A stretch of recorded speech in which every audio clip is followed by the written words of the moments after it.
আউযুবিল্লাহি মিনাশ শাইতানির রাজিম। বিসমিল্লাহির রহমানির রহিম। মাটি ও মানুষের চ্যানেলের পক্ষ থেকে যে যেখান থেকে দেখছেন সকলকে জানাই সালাম ও অভিনন্দন। আসসালামু আলাইকুম। আপনারা দেখছেন একটি ফ্রিজিয়ান গাভী গরু। আসলে গরুটার পেটে বাচ্চা ছিল, কিন্তু গরুটা হঠাৎ করেই অনেক দুর্বল হয়ে গেছে, যাওয়ার কারণে অন্য ডাক্তার চিকিৎসা দিছিল গরুটার। দেওয়ার পরে আল্লাহ আসলে কপালের নসিব তো অবশ্যই নসিবে ছিল না, গরুটার বাচ্চাটা নষ্ট হয়ে গেছে।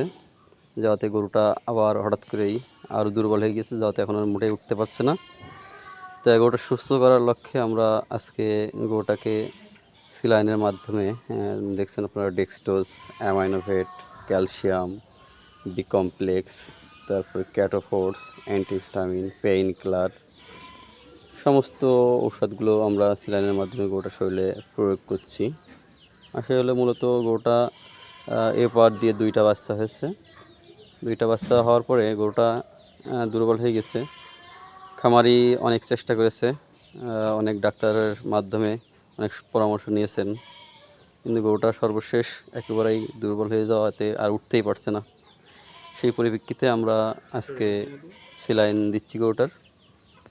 এবার দেখতে পাচ্ছেন যে সেলাইনটি চলছে। তো আসলে এমন হইলে বা আপনাদের খামারে যদি কখনো গরু দুর্বল হয়ে যায়, তাহলে আপনারা কি করলে বা কোন ধরনের ঔষধ প্রয়োগ করলে গরুটা সুস্থ হবে বলে মনে করছেন, আপনারা অবশ্যই আমাদেরকে কমেন্টের মাধ্যমে জানাবেন।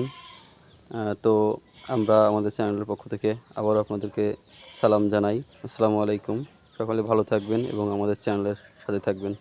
আল্লাহ হাফেজ।